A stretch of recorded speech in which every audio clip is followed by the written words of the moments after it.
I just had an idea come to me, and I wanted to not be the only one to hear it. I'm the only one to hear a lot of my thoughts, and I'm gonna start sharing that again. My thoughts. So, this applies only to myself, but that doesn't mean it can never apply to anyone else. But I do speak for myself when I say this. But sometimes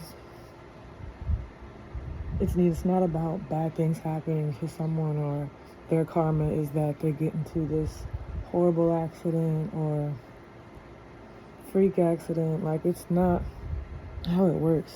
It's, you know, whoever they have been born into, whoever they are born as, they are locked in to a certain extent. Yes, I am free. Yes, we are free. But when we come into these,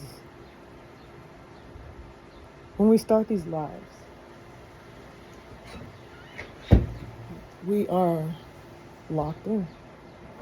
We're locked into the destiny, the fate, all that is attached to, and there's no escaping those things. So that's why it's like, and you know what? I feel like this is gonna sound really familiar to very distinct cultures.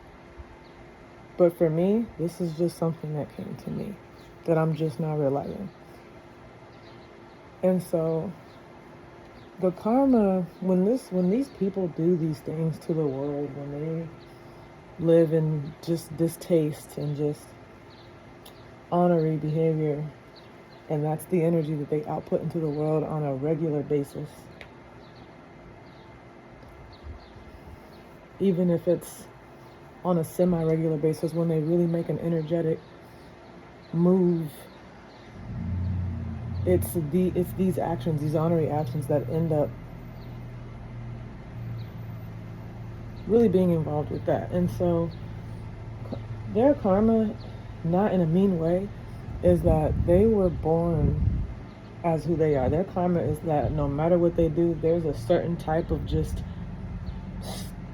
stuff that they will never be able to escape. And it's the same way for me personally. But I've been locked into a lot of good fortune, a lot of really good things happening, especially when I'm not around random people and I just find peace and ease and I just live a solo life and I don't go seeking validation, seeking and being friends with, and being in communication with whoever, whenever.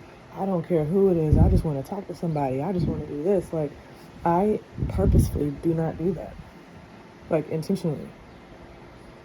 And it's not necessarily a red flag when you see somebody by themselves. Some of us are choosing this because we see this not the scarcity, sacredity. I don't even know if that's a word, but we see the sacredness in solitude, and done properly, done righteously.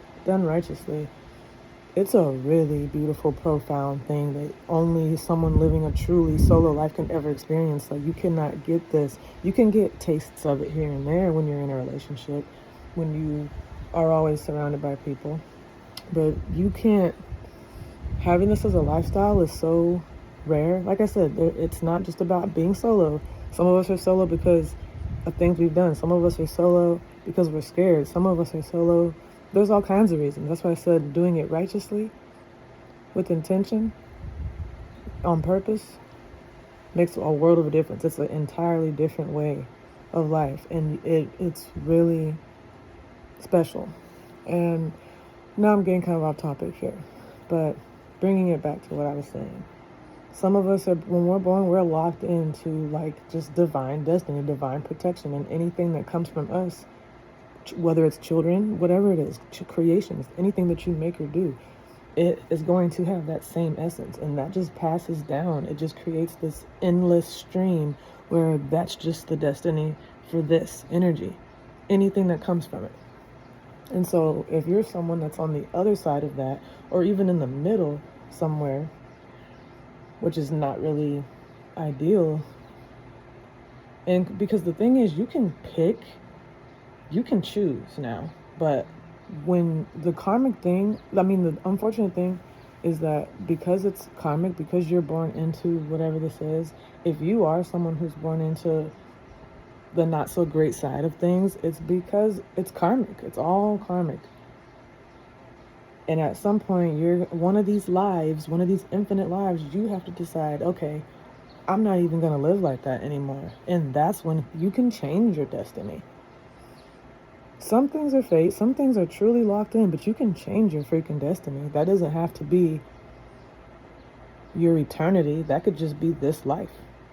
Or you could change that in this life. But it's really up to you. And it's really up to what you even believe is possible. Or what you even believe in. But one thing I'll say for sure is it's not the freak accident or the horrible accident that's that's karma. They was doing this. It's like, well, more so the things that happen to them only happen to them. If me being with this person, I start to experience these things and they have a name for it. Like, this is just something that's special to them.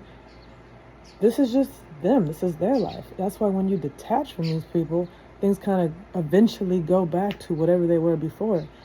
And also, even for that person, when things flip back for you, things have flipped for the other person. Balance has been restored. Because just how you were having these unfortunate circumstances because you were caught up in someone else's fate, karma, they were all benefiting from your goodness. You were technically their saving grace. That's why it was so hard to even fully detach. That's why it took so long to fully detach. Even if you had decided in your heart, in your body, in your spirit, in your mind, it probably didn't manifest for years because this was literally even a karmic cycle for you. And hopefully that path crossing did some good for both of you so both of you can actually go up. But sometimes that's just not what happens. Sometimes the karma is balance being restored. Okay, things are back to normal. You were getting that grace and that goodness and those blessings because you were literally attached to this person's destiny and fate. This is their locked in dharma. Like, this is what's destined. Has to happen. It's going to. It doesn't matter what they do. This is it for them. But now that the detachment has been solidified, enough time has passed, whatever it is, however it works, however it manifests, now we have you back on your side, I'm back on my side. Like, this is what it was for me before I locked in with someone else's life, someone else's karma. And definitely from what they explained to me at the very beginning is that this is how it's always been for them, and I just couldn't relate. And I wanted my, like, this is how it's been for me. And I hope you want to rub certain things off on some people, but sometimes people are the way they are and things happen the way that they do for those people because they earned that. Just like wherever you are in life right now, I don't care what haters say. I don't care like how you got there. Like, people genuinely just don't get it. Like, in some way, shape, or form, a lot of this stuff is earned. A lot of it is actually earned. It's not always correct. Just as much bad as everyone wants to see, there's that same amount of goodness and grace and protection and a blessedness happening simultaneously. And you literally can choose what you want to look at, what direction you want to look in, where you want to give your energy. That is entirely up to you. But me personally, I'm choosing to just live a certain way on purpose, and I don't hate it. I really don't hate it. I would hate it more if I was still on the BS I was on before. I am at ease. I am at peace. I think that is all that matters. It's not about being happy. Like, are you at ease? Are you at peace? Are you okay? Like, don't gloss over that. That's first and foremost. And once you, first and foremost, lock in on the first and foremost, okay, the rest will come, yes. But certain things don't need to be chased. Certain things just need to be. So, I know this was all over the place, but just me sharing my thoughts, and this is what applies to me. I'm speaking on my own behalf. I'm speaking for myself. But that doesn't mean it cannot apply to anyone else.